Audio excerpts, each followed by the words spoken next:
নমস্কার, আমি রিমা। আহারে বিহারে চ্যানেলে সকলকে জানাই স্বাগত।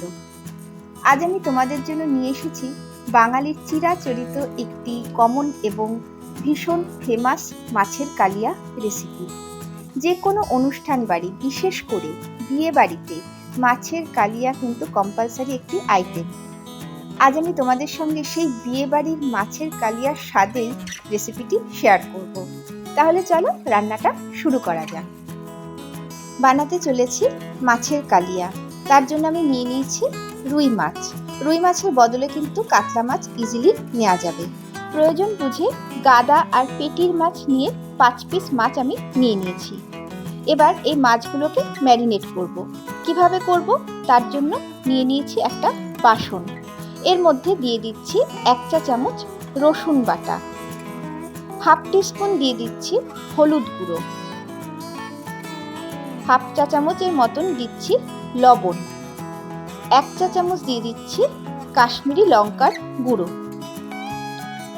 শেষে দিচ্ছি অল্প করে সর্ষের তেল।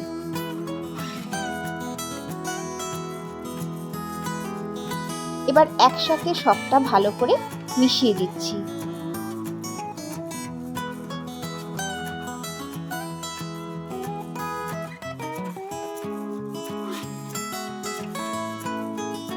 মেশানো কমপ্লিট।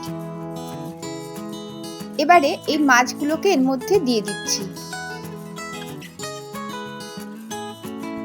মাছগুলোর মধ্যে মশলাটা ভালো করে মাখিয়ে নিতে হবে। এটা তো কাইন্ড অফ মশলা তো বটেই, তাই না? এভাবে মাছের নুন হলুদ মাখাতে খুব সুবিধা হয়। একটু তেল দিলে মাছের গায়ে নুন হলুদটাও খুব ভালো মতন বসে। কাতলা মাছ যেহেতু একটু মোটা টাইপের মাছ হয় বা ভারী, যাই বলো না কেন, সেই জন্য আমার বাড়িতে না খুব একটা হয়ই না বলতে গেলে। সেই জন্য আমি রুই মাছ দিয়ে করছি।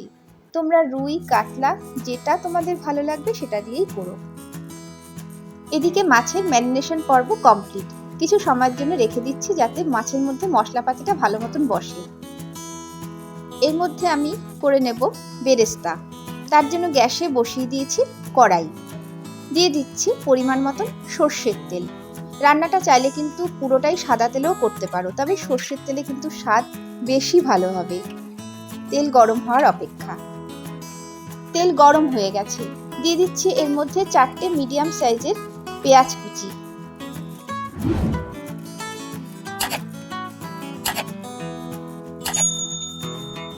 আঁচ লো টু মিডিয়ামে রেখে ভেজে নিতে হবে।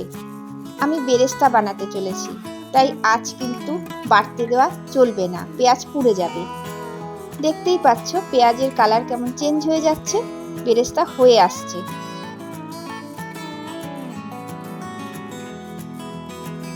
বেরেস্তা হয়ে গেছে, তুলে নিচ্ছি। এই যে, এবার এই বেরেস্তা রুম টেম্পারেচারে রেখে ঠান্ডা করে নেব। বেরেস্তা ঠান্ডা হোক, ততক্ষণে আমি মাছগুলো ভেজে নিই। বেরেস্তা ভাজার এই তেলের মধ্যেই কিন্তু আমি মাছগুলো দিয়ে দিচ্ছি।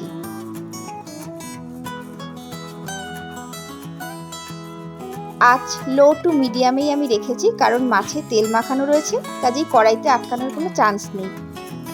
তবে মাছ দিয়েই সাথে সাথে উল্টেও দেবে না, একটু ভাজা হতে দেবে।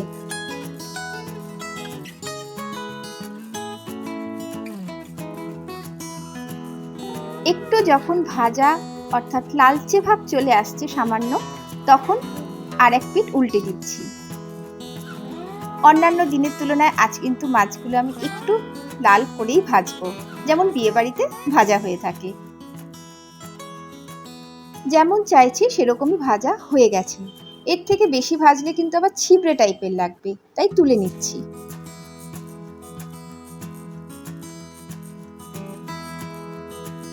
একইভাবে বাকি দুটো মাছও আমি ভেজে নেব। মাছের কালিয়ার জন্য মাছ ভাজা কিন্তু আমার কমপ্লিট। আবার যদি মনে করো জামাইয়ের পাতে মাছ ভাজা দেবে, তাহলে কিন্তু ইজিলি এটা দিতেই পারো। অপূর্ব খেতে লাগবে। কেন বলো তো? এর মধ্যে রসুন বাটা রয়েছে, আবার বেরেস্তা ভাজা তেলেই মাছগুলো কিন্তু ভাজা হয়েছে, কাজেই মাছের মধ্যে অসাধারণ একটা গন্ধ চলে এসেছে। ইজিলি কিন্তু ভাজা হিসেবেও খেতে পারো। বাট আমি বানাবো মাছের কালিয়া। এদিকে বেরেস্তা ঠান্ডা হয়ে গেছে, গ্রাইন্ডারের মধ্যে বেরেস্তাগুলো দিয়ে দিচ্ছি।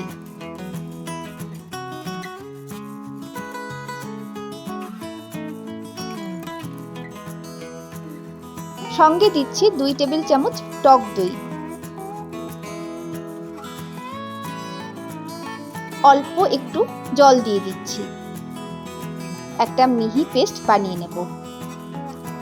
পেস্ট তৈরি। কড়াই পরিষ্কার করে নিয়ে গ্যাসে আবার বসিয়ে দিয়েছি, কারণ বেরেস্তা ভাজা হয়েছে, আবার মাছ ভাজাও হয়েছে।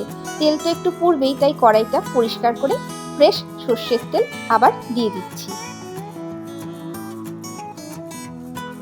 তেল গরম হয়ে গেছে।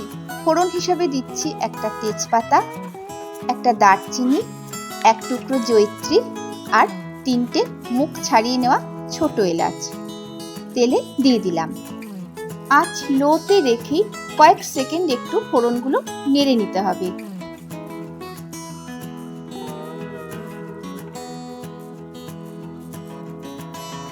ফোড়ন থেকে দারুণ সুন্দর গন্ধ বেরোচ্ছে। দিয়ে দিচ্ছি এর মধ্যে দই আর সামান্য জল দিয়ে পেস্ট করা বেরেস্তার মিশ্রণ। এই মিশ্রণটি একটু আঠালো টাইপের হয়, তো তাই গ্রাইন্ডার থেকে বাটিতে নিয়ে নিয়েছি, না হলে সেই ব্লেডের জন্য কাচাতে খুব অসুবিধে হয়।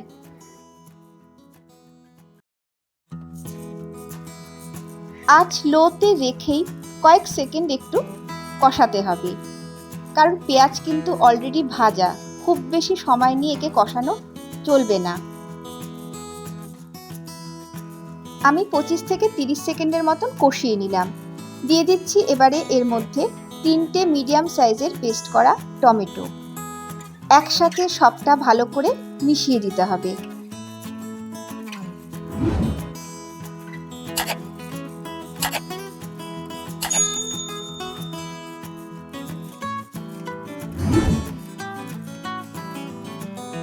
পুরো টমেটো সহ বেরেস্তার মিশ্রণটি মেশানো হয়ে গেল। এবারে দিয়ে দিচ্ছি এর মধ্যে 1/2 চা চামচ হলুদ গুঁড়ো, 1 টেবিল চামচ কাশ্মীরি লঙ্কার গুঁড়ো, 1/2 চা চামচ করে ধনে গুঁড়ো আর জিরে গুঁড়ো, লাল লঙ্কার গুঁড়ো দিয়ে দিচ্ছি 1 টেবিল চামচ। ঝাল কিন্তু যার যার স্বাদেই দিও। দিয়ে দিলাম। সঙ্গে দিচ্ছি আমার স্বাদ অনুযায়ী 5টা কাঁচা লঙ্কা বাটা। একই কথা, ঝাল কিন্তু যার যার টেস্টেই দেবে। এবার সবটা একসাথে ভালো করে মেশাতে হবে।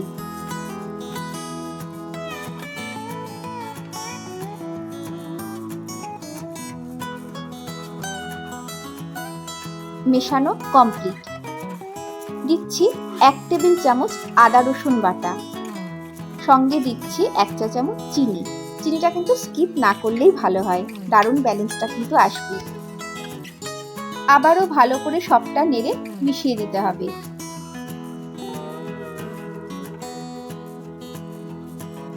মেশানো কমপ্লিট। ধিমে আঁচে একটু ফুটতে দিলাম। দেখো ফুটে উঠেছে, তেলও ভেসে উঠেছে। এই সময় দিয়ে দিচ্ছি ফর গ্রেভি গরম জল। আমি মশলার বাটির মধ্যেই গরম জল ঢেলে নিয়ে দিয়ে দিচ্ছি। জল দিয়েও ভালো করে নেড়ে মিশিয়ে দিতে হবে।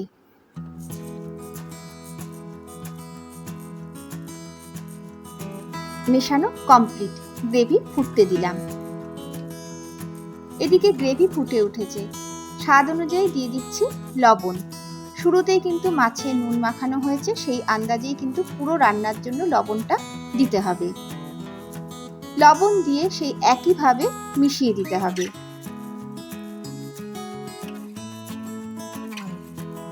মেশানো কমপ্লিট। দিয়ে দিচ্ছি এবারে ভেজে রাখা রুই মাছ। মাছ দিয়ে পুরো গ্রেভির সঙ্গে হালকাভাবে নেড়ে মেশাতে হবে।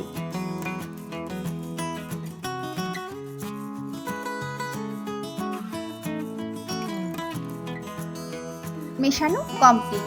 ধিমে আঁচে মাছ সহ গ্রেভি ফুটতে দিলাম। কিছুক্ষণ বাদে মাছের এক পিঠ উল্টে দিচ্ছি।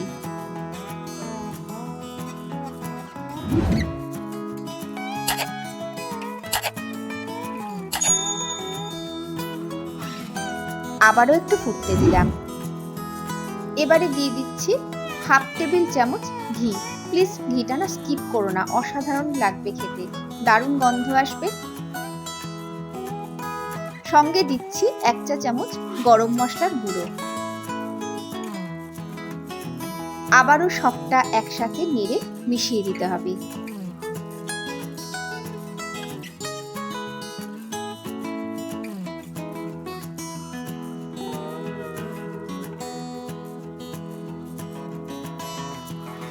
রান্নার একদম এন্ডে কিন্তু আমরা চলে এসেছি।